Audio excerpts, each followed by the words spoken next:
Yo, play this. Lego Racers 2. Sure. Why not? This is Lego Racers 2, and I like it. This just in, Jash likes bad video games. Okay, so here's the thing. Typically, people that talk about the Lego Racers games have something to say about the lack of quality in the second entry, but honestly, I think maybe they're just comparing it to the first game a little too much. Or maybe it's because the game is bad, I don't know. Essentially, I do find some charm in this game, though maybe I am a bit nostalgia blind, because this was a huge game in my childhood. However, it's definitely a 5 out of 10 kind of a game overall when I take off those nostalgia glasses. But what I really want to drive home though in this video here is how this game is a huge missed opportunity. But before getting to actually talking about all that and about Lego Racers 2, let's take a step back one entry. Though, first things first, Lego. Now, I'm not gonna sit here and spout nonsense about how big Lego is as both a product and a brand as a whole. If you don't know about Lego, you've definitely been living under a rock. As time went on for the brand, it started getting popular and everything. Lego would obviously start getting its hands into all kinds of other mediums of entertainment besides just being a toy line. Video games were pretty much a no-brainer, and back in the 90s, Lego video games would come out for PC, such as Lego Island and others, and of course, Lego Racers.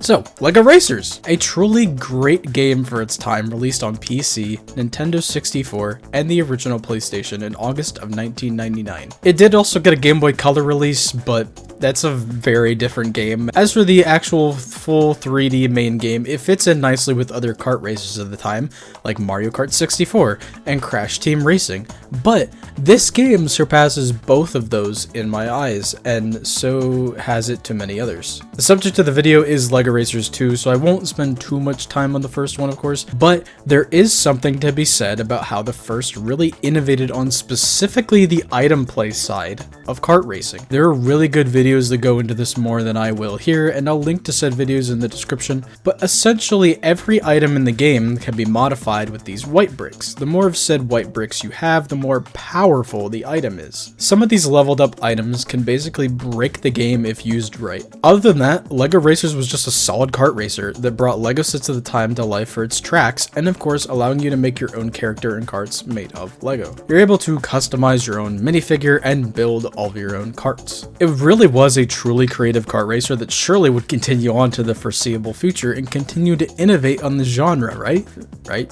Right? Well, if it wasn't obvious, that did not happen.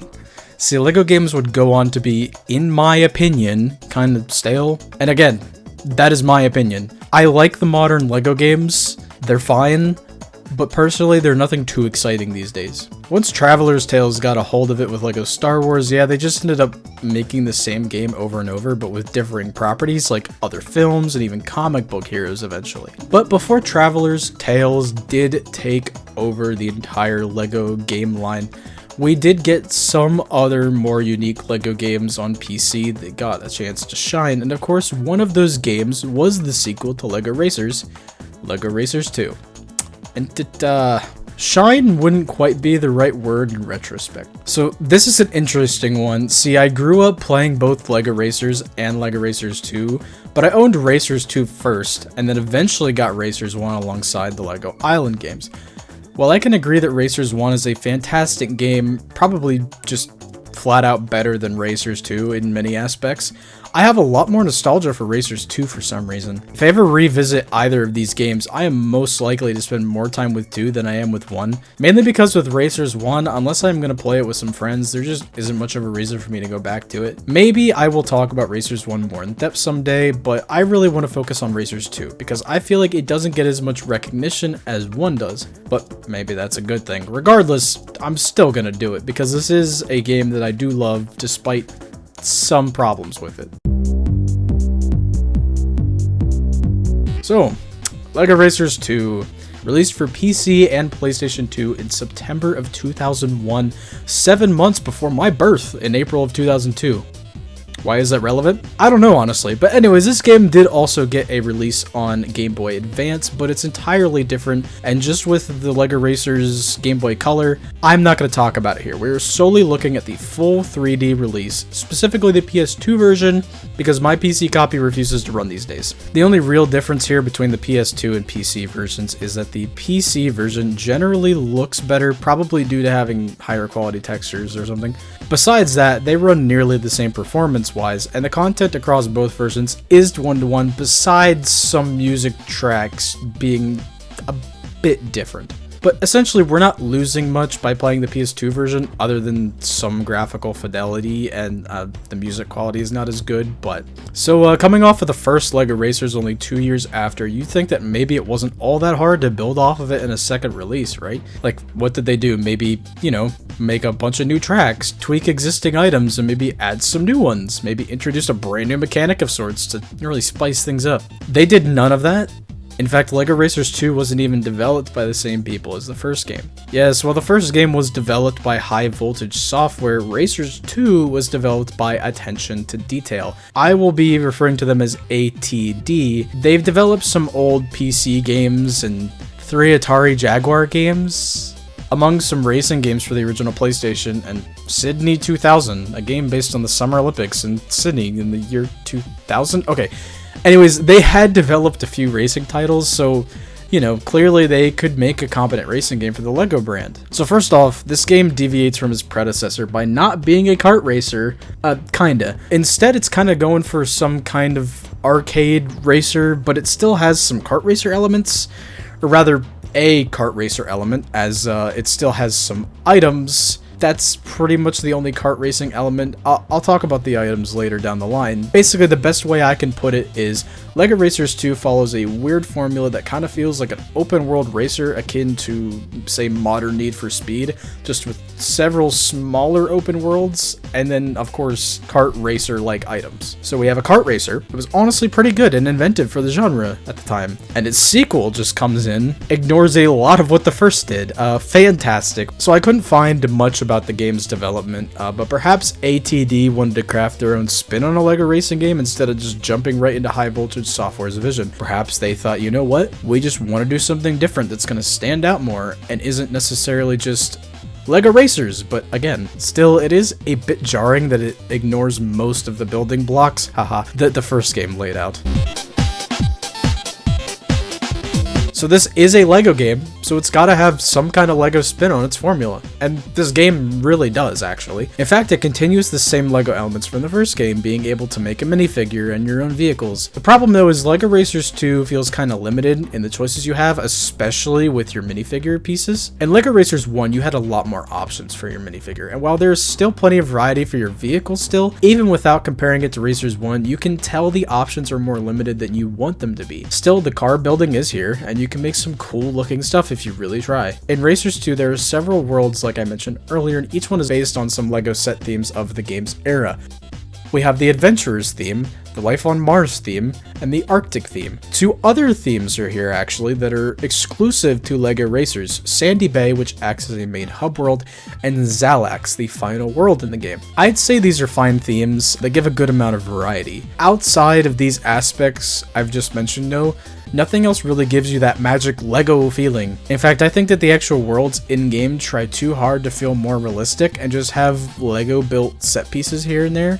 Sure, Racers 1 also had non-LEGO environments, but they felt like they blended with the LEGO built structures far more. Bottom line is, yeah, it's a LEGO game, but you can easily put real cars in and replace the LEGO structures with generic buildings or structures or whatever, and this would still work in some way. So, spoilers, but your vehicle can lose pieces when taking damage in racing, which is definitely a LEGO-like mechanic, but you could just replace that with general vehicle damage, like in Need for Speed, and it would probably still work. So here's the overall point here. Yes, there are LEGO elements, but these things just feel a lot more generic here than they did in the first game. Also, have you noticed that I've been comparing the game to Racers 1? Hypocrisy, am I right? So as stated before, Racers 2 plays a lot different than the first game. If Racers 1 was adrenaline-filled kart racing goodness with unique mechanics such as the innovating item play, then Racers 2 is a light jog of an open-world arcade racer with items shoehorned in. So a typical race goes like this. You start with a countdown in which you can get a little speed boost out of it if you press the accelerate right at the third red light here, and then you race around a set track within the world environment that will range anywhere from 2 to 4 laps typically. Throughout, you have these checkpoints you must pass through, and there are items placed around to pick up and use against your opponents along the way. Now, getting to that shoehorned in item play, said items basically follow the Mario Kart item formula of having a green shell equivalent, a weaker green shell equivalent, a blue shell equivalent, a defensive item, and a tornado, and a supernova explosion, and then a POW block equivalent. Okay, so actually the tornado and supernova thing are pretty cool, I'm not gonna lie, but half of the items are just generic equivalents to Mario Kart items, save for that rocket that is basically a slower green shell that doesn't bounce off of things. Anyways, getting hit by items or colliding with the environment and structures will cause you to take damage, losing a piece or two off of your car. Then, placed around on the track, usually there's only one on each track, you have these little rebuild stations, as I like to call them, which can bring back some pieces to your car. Now, if you happen to lose all the pieces to your car, you will have to race on foot.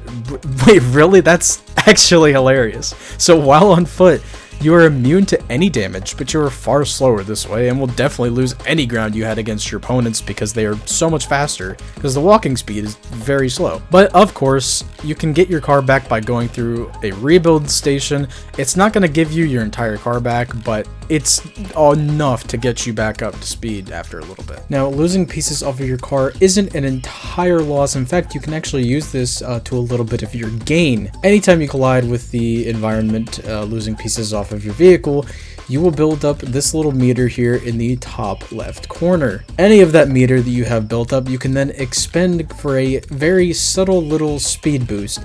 It's nothing too crazy, but it is still kind of nice that you can use the fact that you lost pieces off your car to a little bit of your advantage. I'm gonna be honest here, the whole losing pieces off your vehicle thing is really neat and just is obviously a really cool idea with LEGO. Honestly, I kind of wish that this was in the first game. Anyways, moving on. So now, the most important part of any racing game, the driving. This game is pretty slow, or at least it doesn't do a good job at conveying a sense of speed. So this speedometer at the top right, it certainly says what it says, but if I am not feeling that speed, then it just all falls flat. That goes double for how the vehicles handle. This game is both super stiff and way too slippery. I'm not sure how else to put it, but it just sometimes feels like I can either barely turn or I just suddenly spin out for no apparent reason. And the shock of it just confuses me and I just can't get my bearings. Essentially, it's either way too grippy or it's way too drifty, and it can be hard to find an in-between. If they had done more to visually convey the speed better and had a better handling model, I think it would do wonders for the actual racing experience here. Again, Racers 1. That game was fast. It had a pretty good handling model. Sure, it was a kart racer, but even for an arcade racer-esque game, Racers 2 feels very slow. Like, this feels slower than modern Need for Speed, which is kind of notorious for not feeling very fast these days. I mean, just compare this to the offerings of arcade racers at the time this came out, like the Need for Speed games. I think there is an okay base idea here. It just needs to be executed far better. So overall, the gameplay here is fine. It's nothing, you know, necessarily awful. Like, it's passable. Like, I feel like, you know, they kind of just met the bare minimum here. But I'm telling you, I just feel like this game falls short of greatness. So, LEGO Racers 2, does it have a story? What's a good racing game without a story, am I right? Every racing game's gotta have a story. Yeah, this game definitely has a story, just not much of one. Like any other kind of racer that's ever had a story. So in the first game, you race your way through the ranks up until you finally face off with the best racer around. Rocket Racer. He is the hardest race you would have faced in that game, sometimes painfully so. I remember as a kid, it took me so many attempts to finally beat him. But LEGO Racers 2 picks up right after Racers 1. We start off here with Rocket. He looks pretty upset with his loss back in Racers 1. That is until he just finds out about some alien world and he decides to just go there. Just like, it's that easy. And once he's there, he races against the locals and earns their respect as a better racer, and then we're in. Huh. So the setup here is Rocket Racer invites racers from across the LEGO worlds to take part in a galactic racing championship. The racer who can rise through the ranks to finally face off against Rocket and beat him will be crowned the greatest racer in the galaxy or something. That is essentially the same plot as the first game. I mean, okay, sure, it works. I mean, it's a game targeted at kids who like LEGO, so it doesn't need to be a masterpiece or anything. Like, it doesn't need to be some expertly written storyline. The only thing different in this is Rocket decided he couldn't settle with being beaten, so he just said, I'm a best again, no questions asked. How conceited of him. Before we get going forth on our adventure to become the Galactic Racing Champion, we must build our character, of course, and our first car. As I said before, character creation isn't too special. There's only so many interesting combinations you can really make here. As for your vehicle, you can use a pre-made car or build your own. Building a car, you can see that things are actually organized pretty well, but the brick selection, it's definitely a bit limited. Like, you can make some nice looking stuff with this, but like, I'm just thinking this is all you had to pull from back in 2000s. Okay. We have some special pieces themed after the world we are about to enter, which is nice. More on that very soon. But overall, while you can make some interesting stuff here, like I said, I feel like this isn't as free of a vehicle building system as LEGO should be, personally. Anyways, here's my awkwardly built vehicle for Sandy Bay. Now that that's out of the way, we start off in Sandy Bay, a nice little island with town, beaches, and plenty of sand and grass with a big mountain in the middle. So this acts as our hub world to the rest of the worlds, and this is where our journey to become the best racer of all time begins once more. Only I am not sure if this is actually once more. I don't know if this is actually our second time doing this. The game doesn't really tell us if our character is just us as the player from Racers 1. There's no, looks like I gotta go beat Rocket again because he could not live with his own failure moment. It's just, yep, I am here, and I want the title of the greatest racer ever. Anyways, you beat all of the other residents of Sandy Bay who also want to go pummel the conceited self-proclaimed champ, and wow, these guys are also full of themselves, huh? Yeah, they basically just sit here for a hot minute to say how fast their vehicles are. Like, a construction worker thinks his digger is the fastest. Meanwhile, the police chief here with his Hellcat says, nah, man, you crazy, step aside, I'm gonna win. And then we also have a postman who thinking he's the best of the best. What is this game for real, bro? Like, these aren't racers. These are average Joes who think they're something when they are literally just your mailman. Like, yeah, the police guy and the firefighter might have a shot, but like a postman, like a construction worker? And how does the player character fit into this? What's our occupation or status? Are we a genuine racer? Probably not, considering that the fire chief over here decides to throw us under the bus. Look, I'm probably reading into this too much. It is a kid's game, but geez. Anyways, once we whoop all these guys in the behind like the natural racer we are, we get to travel to our next world, Dino Island, the world based off of the Adventurers theme. We go there by blimp. Wait, we could just pilot a blimp? Just like that?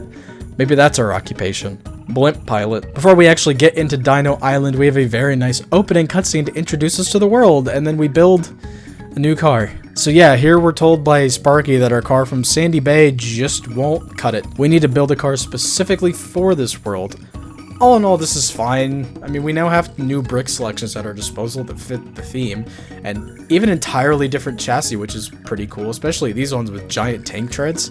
So the problem here is you have to do this with every world. So at the start, making an entirely new car each time you go to a new world, it can get a little tedious, repetitive. I ended up just using a pre-built each time. Sure, yeah, having your own vehicle that you crafted yourself is fun. It is much easier and less time consuming just to have a pre-built picked out. But regardless, you cannot use your vehicle from one world into another, and the car you pick at the start of the world is the one you are stuck with anytime you go to that world. No swapping or rebuilding yours, which while isn't a huge deal, can be a little annoying if you want to try something different, or maybe you went light on your brick count the first time around and want to expand to be more durable. Either way, it doesn't have a major impact, but having that option would be nice. So traveling to these other worlds is pretty simple. Essentially, for every race, you win and get a gold brick, and each world unlocks with a certain number of gold bricks received. Typically, as long as you just, complete all of the races, which you have to do to complete the entire world.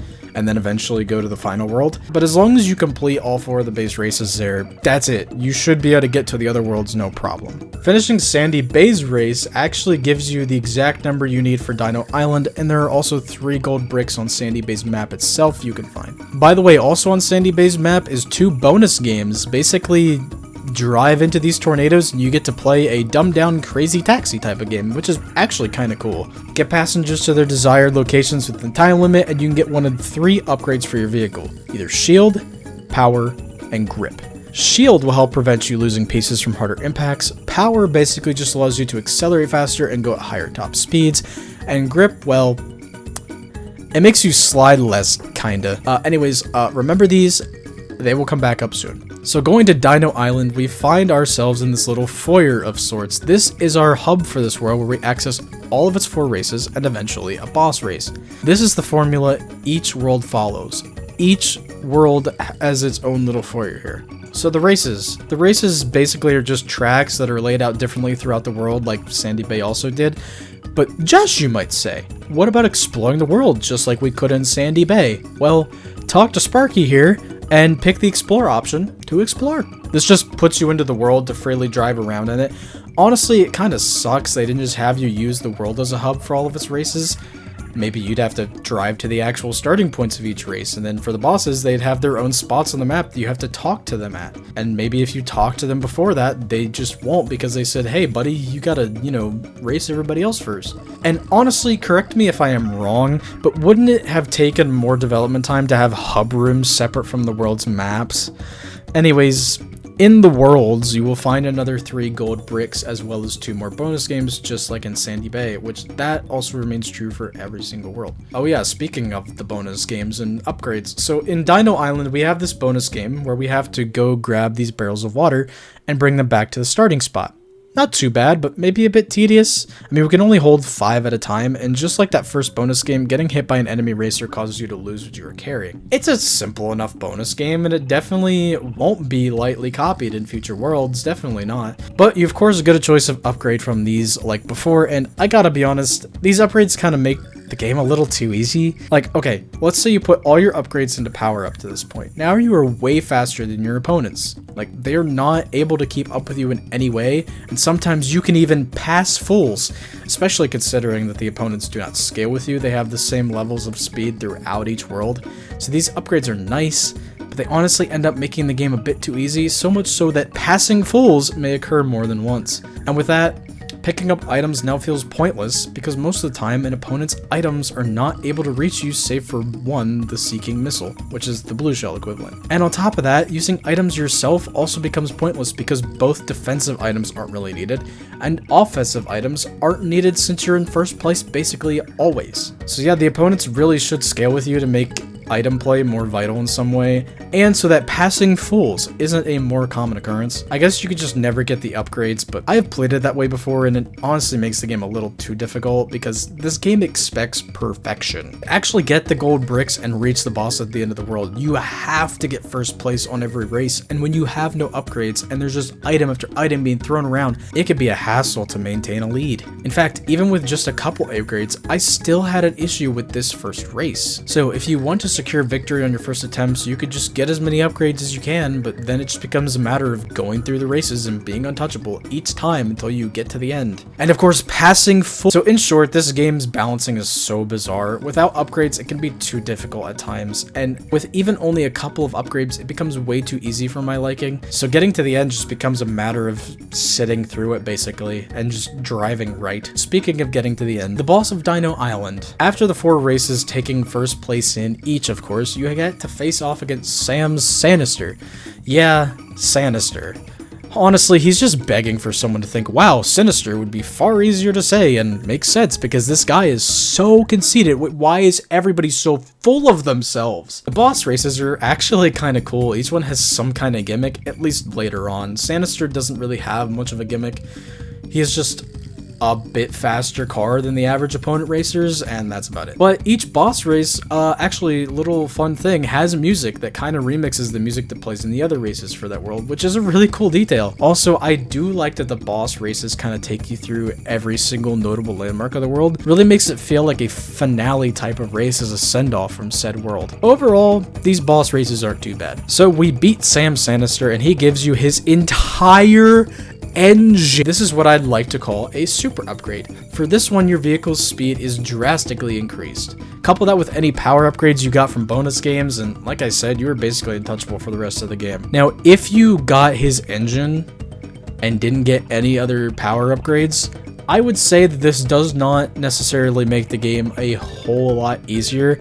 Those upgrades do a whole lot more to up your speed than the super upgrade does. And for whatever reason, it's just like, wow, okay, so this thing I beat this guy for barely does anything to my speed. Meanwhile, the upgrades that I got from playing bonus games make me an untouchable racer. But anyways, once you're done with Dino Island, assuming you also got the 3 gold bricks and did the 2 bonus games, that's it.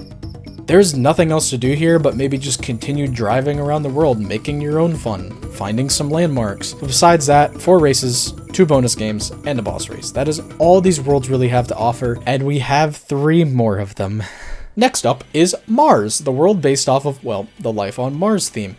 We go to Mars by rocket, and I guess we also are a rocket pilot? Interesting, so we are able to pilot both a blimp and a rocket. Anyways, Mars is very red and maybe some yellow and purple. All in all, this world is actually pretty cool. We've got astronauts in their own structures, which it looks like they're kind of here set up camp investigating on the life here. And then we have the aliens as well, which, you know, they have their own futuristic structures and tech, like mechs. Bro, he's just walking through the race. What are you doing? There's also lava. Same story as before, 4 races set through different spots in the world, 2 bonus games, and a boss race. The bonus game, well, frankly, it's the same exact thing as Dino Islands, as previously alluded to. Okay, anyways, this time around, the boss is this alien guy, Rigel, or Regel. I'm pretty sure it's Rigel. Remember how I said each boss race after Sanister has some kind of gimmick? Well, for Rigel, he races you in a mech. Excuse me? I am being trampled! Yeah, so, this is the thing. That's it, the checkpoints are now tall. Yeah, this is genuinely funny to me. So his mech is completely indestructible, and if it walks over you, you just get immediately flung around. Luckily, I am too fast for him, even with his giant mech that could outrun Olympic sprinters. Beat Rigel, and he gives you his super upgrade, the shield generator.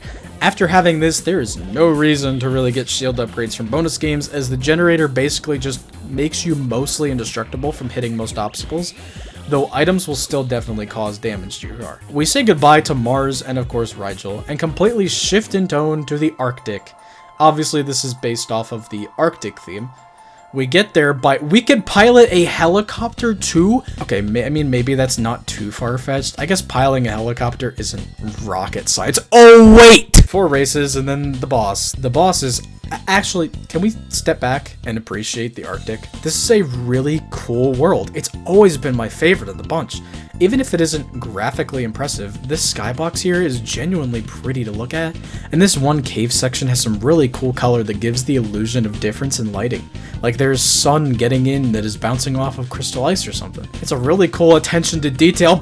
4 races, and maybe even some passing of fools, and of course bonus games, which, okay, it's the same as the previous 2, but this time we have some balloons. Actually, the more balloons you hold at once, the lighter your vehicle becomes, which is a nice detail and spices it up a little bit, because if you carry too much, you'll get sent too high up and you will lose all the balloons. But other than that, it is still essentially the same game again. Wow, very cool. So, facing this world's boss, the Berg. He's just an ice thing? What is this guy?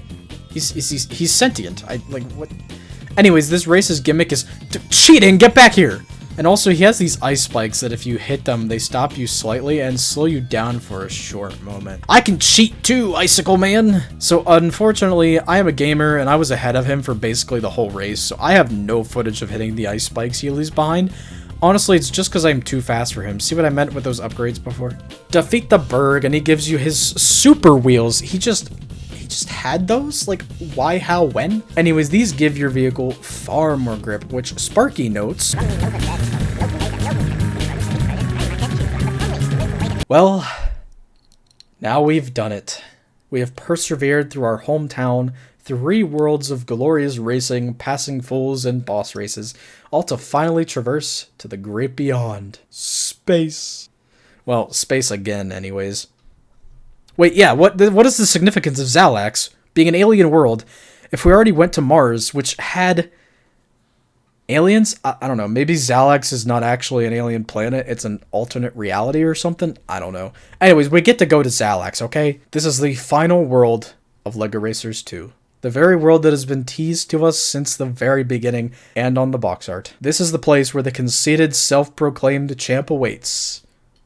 Rocket Racer. So for this final outing, I decided to not take a pre-built car and just make my own. I figured it was fitting to end this off the way it started, with a very awkwardly built vehicle. Zalax follows the exact same family as the previous worlds. Go figure. To be fair though, the tracks here, wow, this is something else.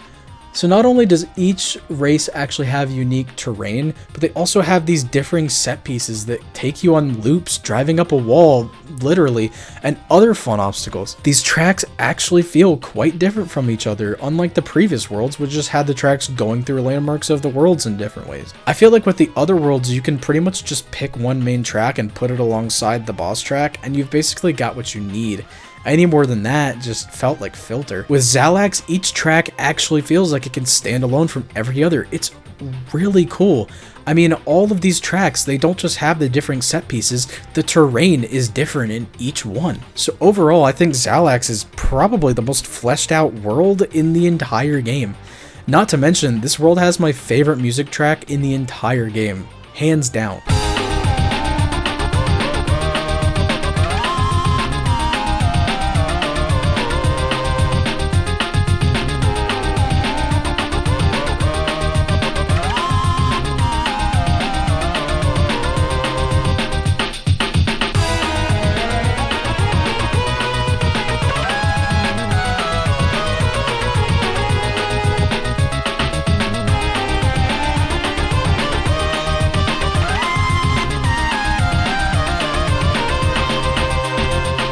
So, we trek through each track and finally, we get to face the final boss race, Rocket Racer himself. First, we chat it up with him and tell him how badly we're gonna wipe that conceited smirk off his face, and then we race. What is this? Wait, you are telling me I went through all of that? All of those races, all of that exploring, all of those bonus games, which I didn't even need to do if in the event I wanted more challenge. All that time trying to get used to the controls and go through pointless items and infuriating glitches and getting trampled by mechs and passing fools just to race the conceited, self-proclaimed champ on a circle? And of course, it's no contest. He never touches me. Okay. Sure, there are these walls you gotta dodge, but like there are these ramps, and okay, I have played this game before now, obviously. It's not like I didn't know about this and I'm just being traumatic for the video, but like, these ramps do nothing for you. They only stunt you. Seriously, here's footage of me redoing this race in arcade mode and using the ramps without any upgrades. Like, bro, what's the point of taking these? So yeah, the final race is literally just to drive around a circle 3 times, and that's it. This is so anticlimactic. Remember what I said about how the game was a huge missed opportunity? Yeah, this is one example among the others, like with how I said the game was missing a sense of speed. Like in this instance, the build up to this moment just to do 3 laps of NASCAR but with walls and ramps. Like dang it, dude. Like this race really deserved to have its own unique track that maybe incorporated more of the gimmicky set pieces of the other Zalax tracks. Or heck, just have a track that mimics the stuff from that opening cinematic where Rocket Racer first goes to Zalax. In the end, I don't feel like I actually beat Rocket Racer here. Remember how I said I had to try so many times over and over in Racers 1? In that game, I actually felt like after I did beat him, I had earned that. I learned the track and where the speed items I need were on the track to get ahead, and I had finally beaten him. In Racers 2, I didn't earn this victory, it was given to me due to my upgrades. Even as a kid, I'd beat Rocket in a single try in Racers 2. And while granted, again, you could play without getting any upgrades, sure, at that point, it'll make the race harder and beating him would finally be more of a victory, but even then, the race is still just a circle. Anyways, this is the worst boss race in gaming. It didn't even let me pass fulls 1 out of 10. So, I have focused on the adventure mode this entire time, which is, of course, the campaign, if you will. There is more to this game. I mean, you have an arcade to replay any tracks as you wish, without upgrades. And in these, you can use any vehicle you want, regardless of world. What was the point of having a different vehicle for each one in adventure mode then? Huh? You also have time trials and such. You can also replay the bonus games and try to get better times in them, but why would you do that knowing you won't really get anything out of them besides maybe bragging rights that you set a good time? Actually, does this game have a speedrunning community? Actually, it does. That's cool. I like that.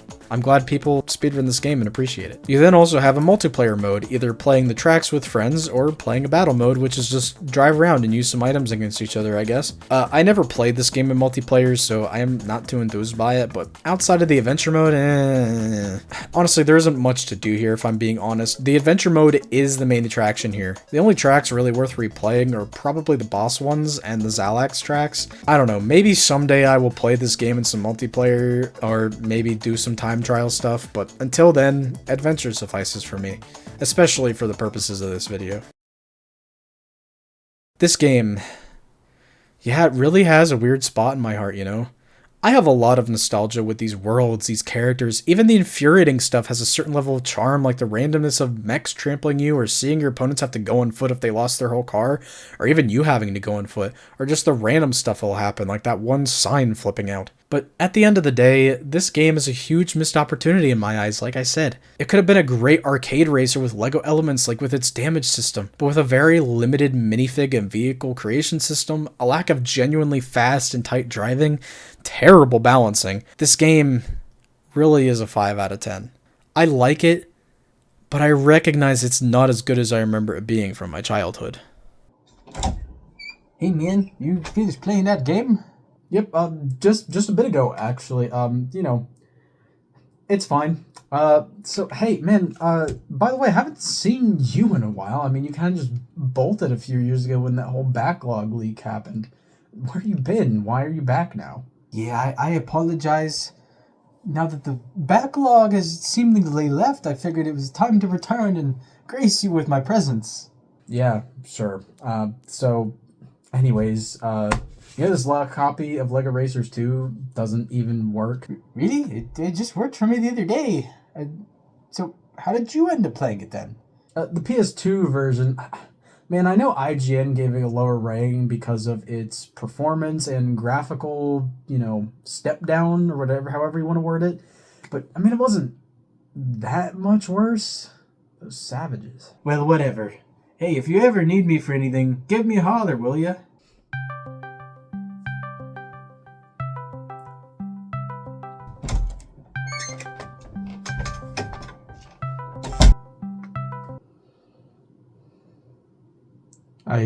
I know why you're calling. I suppose there's no need for... I told you before, my days of universe jumping are well over, Trish. Whoever this jumper of yours is, I can assure you, I have nothing to do with it.